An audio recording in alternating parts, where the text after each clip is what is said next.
So the Rebbe brought two explanations in the words Hayosheves Baganim, and the Rebbe spoke about how they're seemingly two opposites. On one hand, we're talking about Ganim meaning Gan Eden, even though the content of both explanations is the same idea. The idea that what we do here is listened to, but also two ideas, whether it's listened to by the angels, who are on a total different level than us, or if it's listened to by other malach, by neshamis in Gan Eden who are really one with us. But in addition to that, the main thing is that the difference is, what does Gan mean? What kind of pleasure are we talking about? Is Gan galus? Is Gan the total darkness? Or is Gan Eden where we're one with Elokus? Is Gan the total darkness of this world? And when we are here in this darkness, this world, this is what brings out the malachim, who they are chavedim. They're one with Hashem. They're one with each other. They don't have the idea of darkness. Or do we say that what we do here in this world is listened to by the malachim, who are one by the neshamis in Gan Eden, who are connected to Hashem, and they're one with us? And one with us in a way of Atzilus, that they're totally one with us. Now, in order to understand this, the Rebbe brings first what the Frierdiker Rebbe continues in the Maimer. And that is that when the Neshama comes down here into this world, it comes into a physical body, even though the body hides and conceals over the Neshama. That's the whole point of what we began to say before. We're in a world where the neshama, which is godliness, is covered over by the body which hides over this existence of the neshama.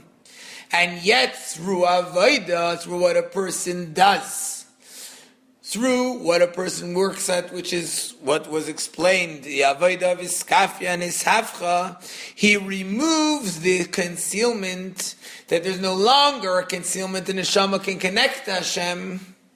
Not only that, but he says, v'adirabba, on the contrary, the neshama becomes even stronger. Through the descent, through the neshama's coming down into this world, it now becomes even stronger, it gets more strength, it gets more koyach.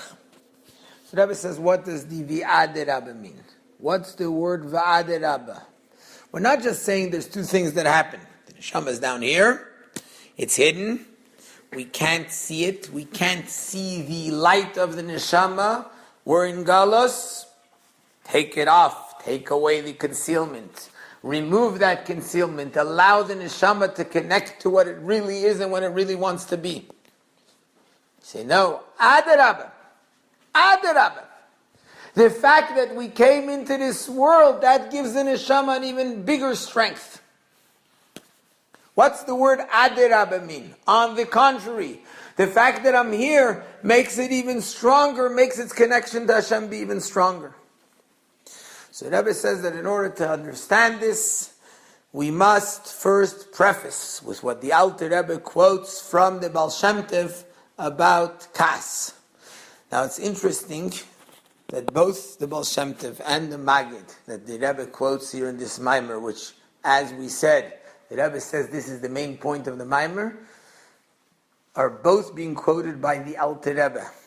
In a sense, we're bringing out the Baal Shem Tov and the Magid, but the Baal Shem Tov and the Magid, the way they are in Chabad, the way they're understood in the world. So yes, we got now to the higher levels of the Baal Shem Tov and the Magid, but in this stage, it's the way they're quoted by the Alter Rebbe. Regardless, let's look at what the Alter Rebbe quotes from the Baal Shem Tov. Kas. The Alter Rebbe explains, why should someone not get angry? Why should someone not get angry when someone else did something bad to them? Here, there's a person, a Jew, who's a Baal Bchira, who has free choice, and he chose to do something negative to me. He chose to do something to harm me. I'm not supposed to get angry. It's not supposed to even affect me. To the extent that we say that kol hakoyes kilu oved avodah zarah. Someone who's getting angry, it's considered as if he's worshipping idols because he doesn't really believe in the truth that is all coming from Hashem. The Baal Shem Tov gives a mashal. What happens if I'm davening and is a midlin negdoi? As I'm davening and trying to concentrate on davening, right here across from me stands a goy, an orel, a goy who is trying to confuse me. He sees I'm davening, so he tries to confuse the fact. He tries to stop me from davening. He tries to mix in over there and mix me up. What should I do?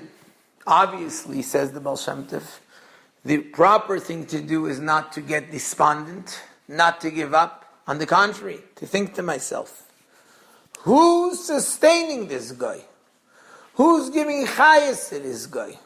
Who's enabling this guy to live and speak and be able to confuse me? It's all from Hashem. There's a spark of godliness that's enclosed within him, which enables him to do it.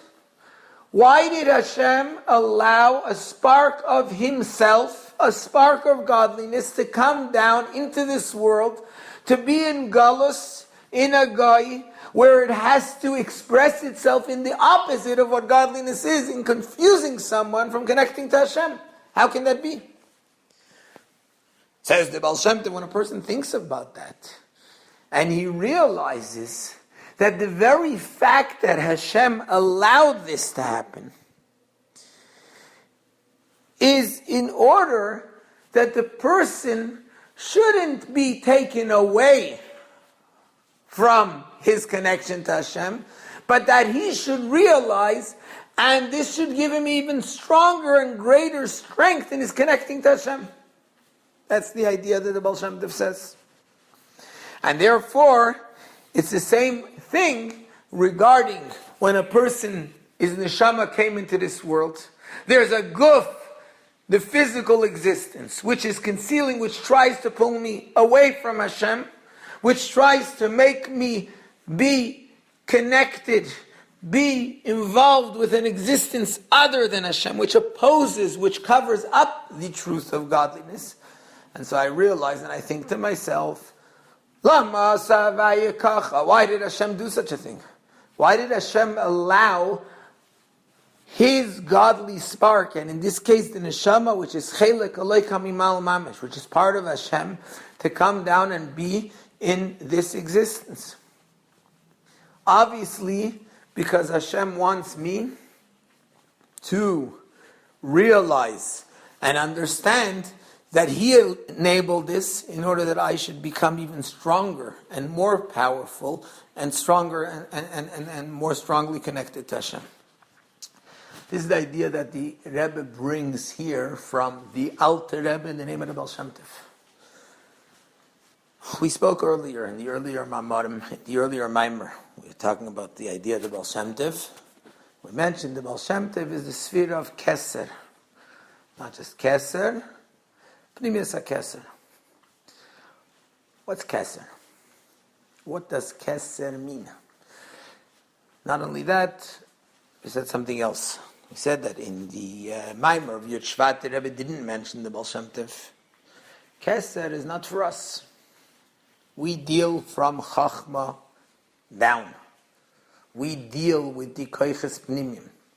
Our job, our mission is to elevate the world, which is the inner Koiches. We know that when the Alter Rebbe got out of jail, when the Alter Rebbe was released from prison, and the other students of the Maggid, they said to him, I think Rabbi Levi Yitzchak Berditchever said to the Alter Rebbe, if it was me, I would have just pulled my hand over the over my forehead. I would have moved my hand over my forehead, and the whole Peterburg would have burned down. Why did you need to sit there in Peterburg? And so the Alter Rebbe said, in the Parsha of the week, it talks about of that week in Yitzchak Kislev time, it talks about Yaakov sending Malachim to Esav. Yaakov was afraid of Esav. You think Yaakov couldn't put his hand over his forehead and get rid of Esav and all the 400 people that were with him? But Yaakov didn't want to deal with Makifim I also don't want to deal with makifim. Makifim, that's not for us. We have a purpose, we have a goal, we have a mission. What's the big deal to burn down the whole Peterburg if Hashem put me into this world in order to bring godliness into the world? If Hashem put me into Peterburg in order that I should work in a orderly fashion to get out of there, so I have the power to reach Makifim, to reach a higher level and get out of Peterburg. What does that help me? That's not, it was Hashem that put me into it.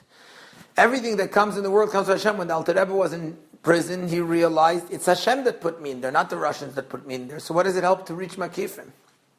And it was the same way, the entire outlook of the Alter Rebbe, different than the other students of the Maggid. The Alter Rebbe sent the Tzemach Tzedek to go find out from the Alter Rebbe's mother, Tzemach Tzedek's great-grandmother, to ask her to tell him stories about the Baal Shem Tov, stories about the Alter Rebbe when he was younger, etc. So the Tzemach Tzedek asked Rebbetzin Rivka, his great-grandmother, he said, why is it that the Zayda, that the Baal Shem Tov hid from the Zayda, the Baal Shem Tov hid from my grandfather, from the Alter Rebbe? And the Rebbetzin Rivka answered, the Baal Shem Tov was doing a favor for hundreds of thousands of Jews.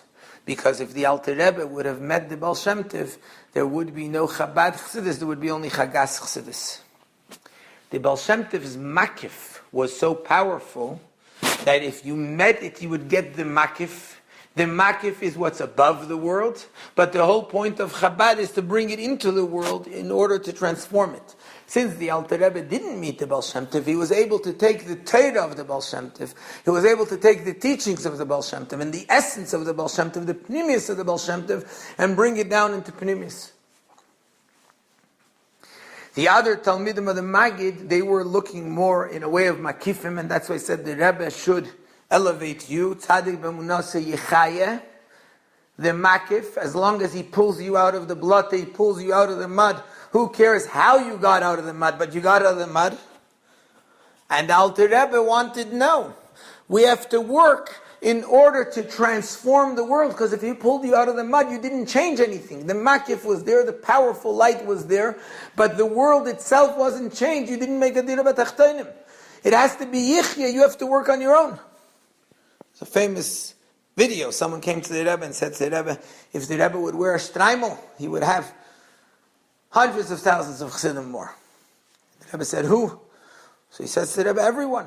So the Rebbe said, who's everyone? So he said, Ger, Bel, Satmar, Vishnitz, everyone. So the Rebbe said, they all have a Rebbe. How many would come from Hashomer Atzoir? In a sense, what the Rebbe is saying is the same thing. Who needs makifim? What's the point of it? The point is avodah and changing the world. But now, the Rebbe is taking the Baal Shem Tov. Because once we get to Malchus, once we revealed from Chesed through Malchus in Yud we revealed the Iker Shechina B'Tachtainim. Now we can use that koyach, the power that we get from the makif of the Baal Shem Tov, which is taught us by the Alter Rebbe. The power to transform, the power of Adarabah. And like the Rebbe explained in the Maimer, in the Fabrengen, which is after the Maimer, the Rebbe brought, there's two stories which seem to not have to do with each other, but it seems that they're very much connected to one another. The first thing the Rebbe told about the Balas HaYartzeit, the Rebbe Tzin Nasara, that she used to copy the Mamarim, the Ksavim of the Rebbe Marash, when the Rebbe Marash went for a walk, etc., because the Rebbe Marash used to lock them up, that you shouldn't be able to copy them, and the Chassidim wanted them.